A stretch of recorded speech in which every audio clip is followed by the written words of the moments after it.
much, Vanessa. Do you hear me? No. No. Hello, hello? Do you hear me? I will try to do quickly because my colleagues Christian did a big documentary film, so I have only a few minutes to do the scientific presentation first. I will do it in English, but as you can hear, I have an ugly French accent, but I hope you will understand it.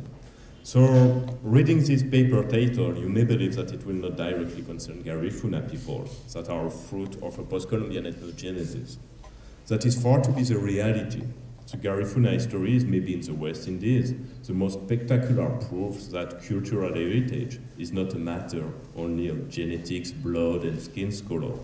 Therefore, a large part of Garifuna heritage, history, and identity is linked to the Kalinago ones. Then, the 6,000 years of Amerindian pre-Columbian occupation of the West Indies is also part of the Garifuna heritage. The main goal of this presentation is to analyze the geographical dynamics of the West Indies Amerindian occupation in terms of territories. This analysis will be essentially based on the research I have conducted since near to 20 years on early ceramic occupation of the Antillean archipelago and the result of the experimental archaeology program on Amerindian navigation techniques we have conducted with Carisco Association between 2007 and 2010. The West Indies early ceramic occupation is a result of a migration of people coming from a Orinoco basin in actual Venezuela. They entered in the Antilles during the second half of the first millennium BC, and they have quickly occupied a large area going from North-South America lowland to Puerto Rico. Those groups are associated in a cultural entity called early settlers and Saladoid by the archaeologists. Several major archaeological programs developed in 30 years in Grenada, Martinique, Dominica, Guadeloupe, Montserrat, Vieques, and Puerto Rico offer us a large data set on this Antillean history-specific phase. Based on those investigations, we have now a strong foundation for characterizing the earliest Saladoid cultural expression in the West Indies and go relatively deeply in the analysis of the geographical dynamics set up by those groups.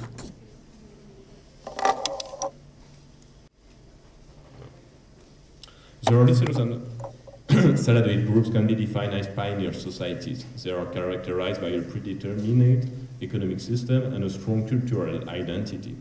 This early settlers and Saladoid economic system is characterized by slash and burn horticulture, associated by collecting, fishing, and hunting. More than that, it is defined by the introduction of plants and wild animals from mainland, by an important long-distance exchange network incorporating the entire settlers and Saladoid expansion sphere from mainland to Puerto Rico, by the definition of specific environmental characteristics for their village location, by a centralized way of managing island resources, and finally, by a possible mobility within and between islands of those villages that were linked in a part by the practice of slash and burn horticulture. Early settlers and Saladoid ceramic have been described in details. Their decoration are characterized by painted polychromic design, especially white and white on red, incised motifs, including the typical zone incised cross-hatched pattern, and modeled elements like adornos and rim-punctured pillets. An exceptional collection of more than 300 complete vessels from Martinique sites has provided the basis for a comprehensive typology of ceramic production and decoration. The high technical quality a very high technical quality and very high degree of decoration characterize early settlers and ceramic. The motifs demonstrate the significant social and symbolic value of this production. The importance of ceramic as a symbolic media is reinforced by a great diversity of shapes and design. The beads and pendants are made from semi-precious stone and shells. This production is very homogeneous across the entire early settlers and Saladoid sphere. Beads and pendants also provide testimony to long-distance exchanges inside and outside the sphere. They show the importance of the links maintained between those groups dispersed over a large continental and archipelagic space. Therefore, the early settlers and Saladoid is characterized by a standardized and predetermined economic system, by a very strong cultural identity visible in the ceramic and bead pendant, and by this broad long-distance exchange network.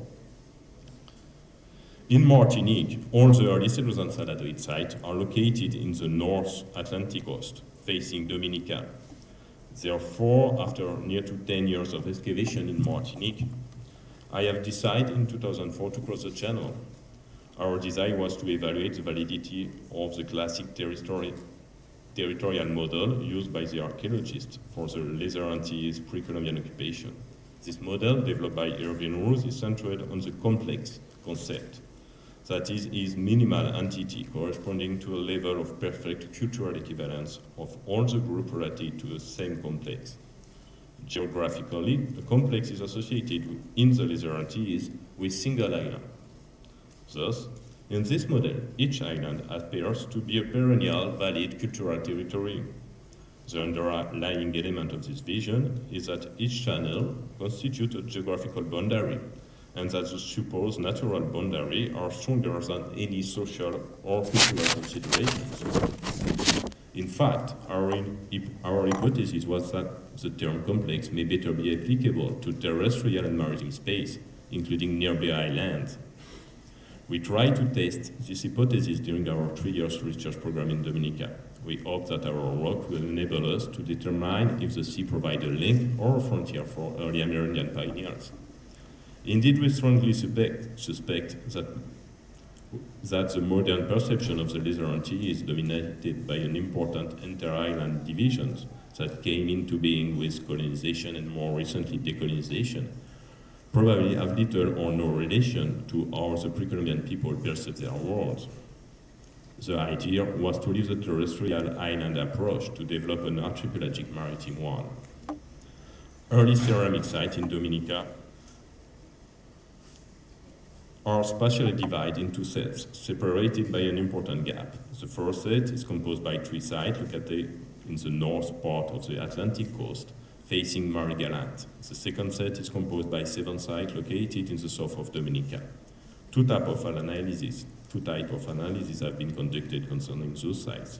First, we have analyzed the environmental characteristics of each of them. Second, we have realized a typological and iconographical analysis of the ceramic remains.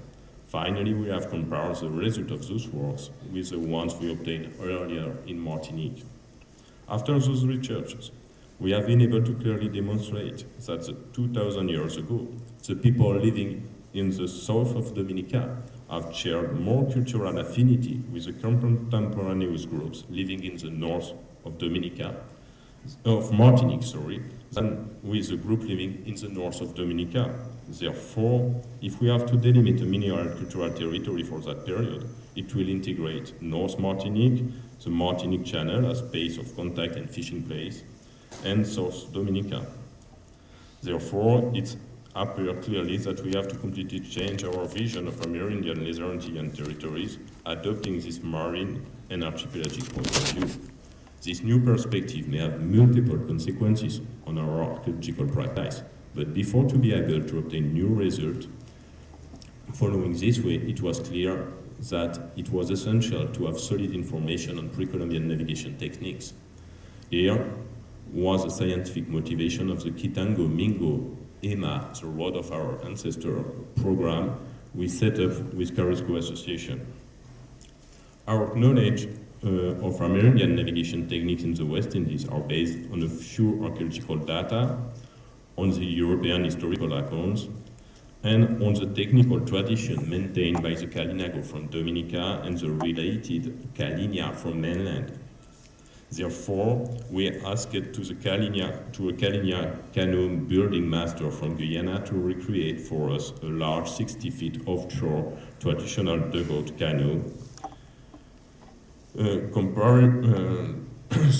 identical to the Kalinagos Kanawa described by the European during the 16th and 17th century. This is this canoe called Okoyuma, the spirit of the grandfather snake we use for our program. After a few training months, our first travel was in May 2008, the crossing of the channel between Martinique and Dominica. In May 2009, we traveled between Martinique and Antigua in 7 navigation days. Finally, in May 2010, we traveled between Grenada and Martinique, crossing 6 new channels. Therefore, we have navigated hundreds of hours along coast and offshore since 2007, accumulating a good experience concerning this boat and the way of paddling in any type of sea condition. The scientific program linked to those expeditions was divided in 3 phases. First, the ethno-archaeological analysis of the canoe building process, integrating all the technical and symbolic aspects. Second, you have a picture from the building of the canoe in French Guiana forest. Second, the creation of a digital 3D model of Okoyuma for its hydrostatic and hydrodynamic characteristic studies. And third, we gather a large set of data during our expedition, including the route followed by the canoe, its average and maximum speed, the duration of the navigation, the distance, the current and wind direction and strength, the wave direction and height, and several data about the crew composition.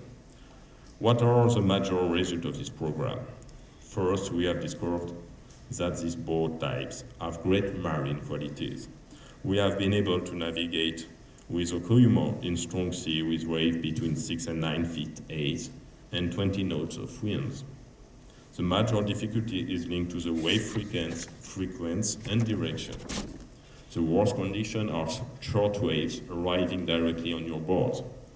A lot of water enters on the canoe and there is a great probability of capsizing.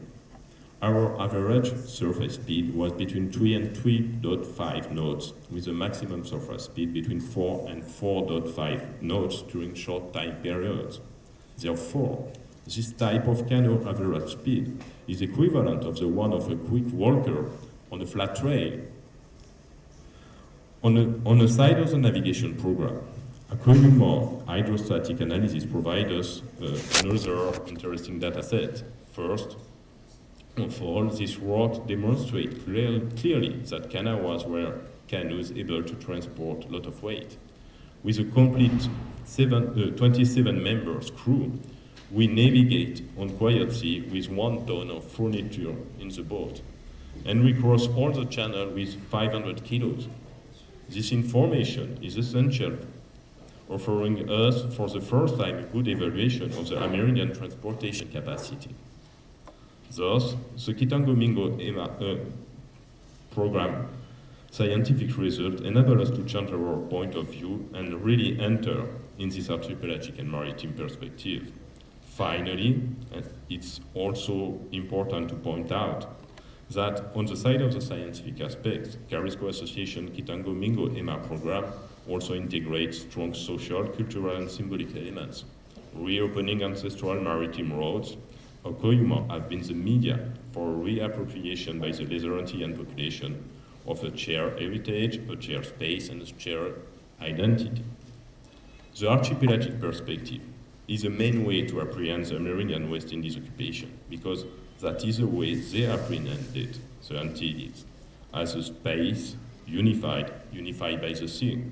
But this perspective can be also useful for the colonial and post-colonial period history. West Indies have often been seen only as a receptacle for exogenous culture from Europe, Africa, or India, rarely as a producing space of a specific culture and history.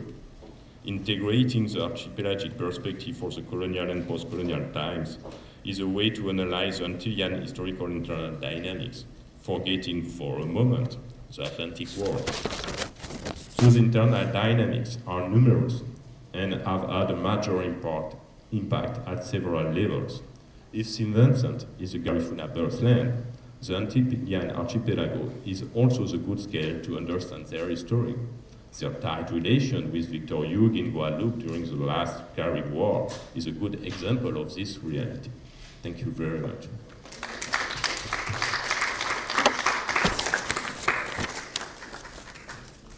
Merci. Thank you very much, Dr. Benoit Bérard. And I think we can give him another round of applause, even for doing this presentation in English and for the festival. This is